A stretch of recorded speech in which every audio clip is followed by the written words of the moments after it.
ಹರಿ ಓಂ ನಮಸ್ಕಾರ ವೀಕ್ಷಕರೇ, ಜ್ಯೋತಿ ಉಳಿಗಾರ್ ಚಾನಲ್ಗೆ ನಿಮಗೆಲ್ಲ ಸ್ವಾಗತ. ಧನುರ್ಮಾಸ ಪ್ರಾರಂಭ ಆಗಿದೆ ನೋಡ್ರಿ.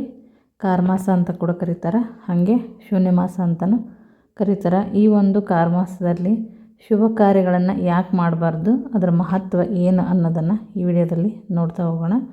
ಈಗ ಆಗಲೇ ಪ್ರಾರಂಭ ಆಗಿದೆ ಕಾರ್ಮಾಸ. ಈ ಅವಧಿಯಲ್ಲಿ ನೋಡ್ರಿ ಶುಭ ಕಾರ್ಯಗಳ ಒಂದು ಆಯೋಜನೆಯನ್ನು ನಿಷೇಧವನ್ನು ಮಾಡಲಾಗೈತಿ. ಮತ್ತು ಈ ಒಂದು ಮಾಸಕ್ಕೆ ಮಲಮಾಸ ಅಂತ ಕೂಡ ಕರೀತಾರೆ. ಬೇರೆ ಬೇರೆ ಭಾಗದಲ್ಲಿ ಬೇರೆ ಬೇರೆ ಹೆಸರುಗಳಿಂದ ಕರೀತಾರೆ ನೋಡ್ರಿ. ಈ ಒಂದು ಕಾರ್ಮಾಸವನ್ನು ಅಶುಭ ಮಾಸ ಅಂತ ಕರೆಯಲು ಕಾರಣ ಏನು ಅನ್ನೋದನ್ನು ನೋಡೋಣ.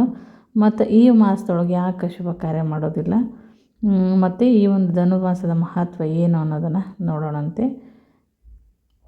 ಭಾರತೀಯ ಸಂಸ್ಕೃತಿಯ ಪ್ರಕಾರ ನೋಡ್ರಿ, ಯಾವಾಗ ಕಾರ್ಮಾಸ ಅಥವಾ ಮಲಮಾಸ ಆರಂಭ ಆಗುತ್ತೋ ಆಗ ಮಂಗಳಕರ ಮತ್ತು ಶುಭ ಕಾರ್ಯಗಳು ಕೂಡ ಸ್ಥಗಿತಗೊಳ್ತವೆ. ಈ ಬಾರಿ ಕೂಡ ನೋಡ್ರಿ ಆಗಲೇ ಧನುರ್ಮಾಸ ಪ್ರಾರಂಭ ಆಗಿದೆ. ಇದು 1 ತಿಂಗಳ ಕಾಲ ಜನವರಿ 14ರವರೆಗೆ ಇರುತ್ತೆ. ಈ ಅವಧಿಯಲ್ಲಿ ಯಾವುದೇ ರೀತಿಯ ಶುಭ ಕಾರ್ಯಗಳನ್ನು ಆಯೋಜನೆ ಮಾಡೋದಿಲ್ಲ.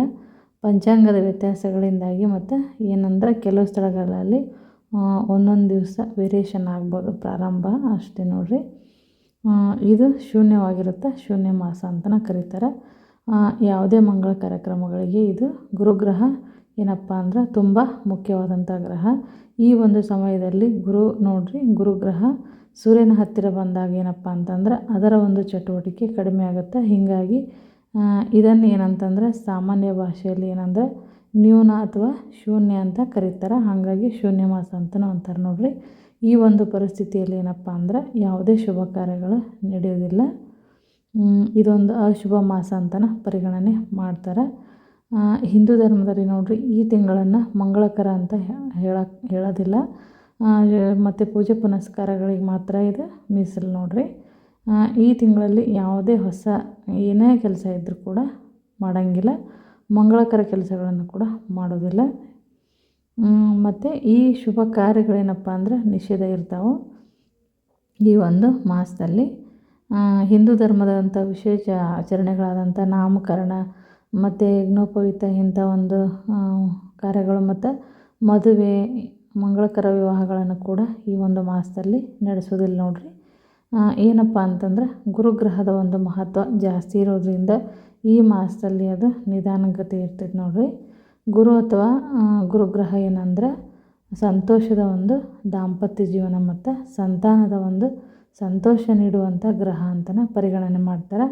ಆದ್ದರಿಂದ ಇಂಥ ಸಮಯದಲ್ಲಿ ನಿಧಾನಗತಿ ಚಲನೆ ಇರೋದರಿಂದ ಈ ಒಂದು ತಿಂಗಳಿನಾದ್ಯಂತ ಯಾವುದೇ ರೀತಿಯ ನಾಮಕರಣ ಆಗಿರ್ಬೋದು ಮತ್ತು ಮದುವೆ ಆಗಿರ್ಬೋದು ಅಂಥವೇನು ಏನಪ್ಪ ಅಂದ್ರೆ ಶುಭ ಕಾರ್ಯಗಳನ್ನು ಮಾಡೋದಕ್ಕೆ ನಿಷೇಧವನ್ನು ಮಾಡಿರ್ತಾರೆ ನೋಡ್ರಿ. ಯಾಕಂದ್ರೆ ಗುರುವಿಲ್ಲದಂಥ ಒಂದು ಶುಭ ಕಾರ್ಯ ಏನಂದ್ರೆ ಅಪ್ರಯೋಜಕ ಅಂತಂದು ಹೇಳಲಾಗತ್ತೆ ನೋಡ್ರಿ. ಮದುವೆಯಂಥ ಶುಭ ಕಾರ್ಯಗಳು ಕೂಡ ನೆರವೇರಲು ಗುರುಬಲ ಬಹಳನೇ ಮುಖ್ಯ. ಆದ್ದರಿಂದ ಈ ಒಂದು ಮಲಮಾಸದ ನಂತರವೇ ಶುಭ ಕಾರ್ಯಗಳನ್ನು ಮಾಡೋದು ಸೂಕ್ತ ಅಂತ ಪರಿಗಣನೆ ಮಾಡ್ತಾರೆ. ಇನ್ನೊಂದು ವಿಷಯ ಏನಂತಂದ್ರೆ ಸೂರ್ಯನ ಚಲನೆ ಕೂಡ ನಿಧಾನ ಇರುತ್ತೆ ನೋಡ್ರಿ. ಧಾರ್ಮಿಕ ನಂಬಿಕೆಗಳ ಪ್ರಕಾರ ಏನಪ್ಪ ಅಂದ್ರೆ ಈ ಒಂದು ಕಾರ್ಮಾಸದ ಅವಧಿಯಲ್ಲಿ ಸೂರ್ಯನ ಚಲನೆ ನಿಧಾನಗತಿ ಇರುತ್ತೆ. ಆದ್ದರಿಂದ ಈ ಒಂದು ಸಮಯದಲ್ಲಿ ಯಾವುದೇ ಶುಭ ಕಾರ್ಯಗಳನ್ನು ಕೂಡ ಮಾಡಬಾರ್ದು ಅಂತಂದು ಹೇಳಲಾಗತ್ತೆ ನೋಡ್ರಿ. ಮತ್ತು ಅದರ ಜೊತೆಗೇನೆ ಏನಂತಂದ್ರೆ ಕೆಲವೊಂದು ಶುಭ ಕಾರ್ಯಗಳನ್ನು ಮಾಡಬಾರ್ದು. ಮದುವೆ, ನಿಶ್ಚಿತಾರ್ಥ ಮತ್ತು ಗೃಹ ಪ್ರವೇಶ ಆಗಿರ್ಬೋದು ಅಥವಾ ಹೊಸ ಗೃಹ ನಿರ್ಮಾಣ ಪ್ರಾರಂಭ ಆಗಿರ್ಬೋದು ಮಾಡೋವಂಗಿಲ್ಲ. ಮತ್ತು ಜಮೀನು ಖರೀದಿನ ಕೂಡ ಮಾಡೋವಂಗಿಲ್ಲ. ಹೊಸ ವ್ಯಾಪಾರ ಏನಾದರೂ ಆರಂಭ ಮಾಡಬೇಕು ಅಂದ್ಕೊಂಡಿದ್ರೆ ಅದನ್ನು ಕೂಡ ಮಾಡೋವಂಗಿಲ್ಲ ನೋಡ್ರಿ. ಯಾಕಂತಂದ್ರೆ ಗುರುವಿನ ಭಾಳ ಮುಖ್ಯ. ಹಾಗಾಗಿ ಶುಭ ಕಾರ್ಯಗಳನ್ನು ಈ ಒಂದು ಮಾಸದಲ್ಲಿ ಮಾಡೋಂಗಿಲ್ಲ. ಮತ್ತು ಕೆಲವೊಂದು ತಿನ್ನೋದಿಲ್ಲ ಕೆಲವರು. ಏನಂದರೆ ಜೀರಿಗೆ ಮತ್ತು ಬಾರ್ಲಿ, ಎಳ್ಳು, ಕಲ್ಲುಪ್ಪು, ವೀಳ್ಯದೆಲೆ, ಬೆಂಡೆಕಾಯಿ ಇಂಥವುಗಳನ್ನು ಈ ಒಂದು ಕಾರ್ಮಾಸದಲ್ಲಿ ತಿನ್ನೋದಿಲ್ಲ ನೋಡ್ರಿ. ಇವಿಷ್ಟು ಏನಪ್ಪ ಅಂತಂದ್ರೆ ಈ ಒಂದು ಕಾರ್ಮಾಸದ ಶೂನ್ಯ ಮಾಸದ ಮಾಹಿತಿ ನೋಡ್ರಿ.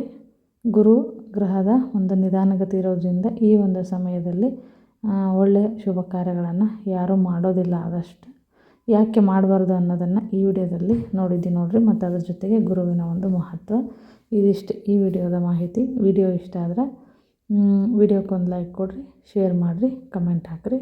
ಇನ್ನು ಯಾರು ನಮ್ಮ ಚಾನಲ್ಗೆ ಸಬ್ಸ್ಕ್ರೈಬ್ ಆಗಿಲ್ಲ ಸಬ್ಸ್ಕ್ರೈಬ್ ಆಗೋದನ್ನು ಮರಿಬೇಡ್ರಿ.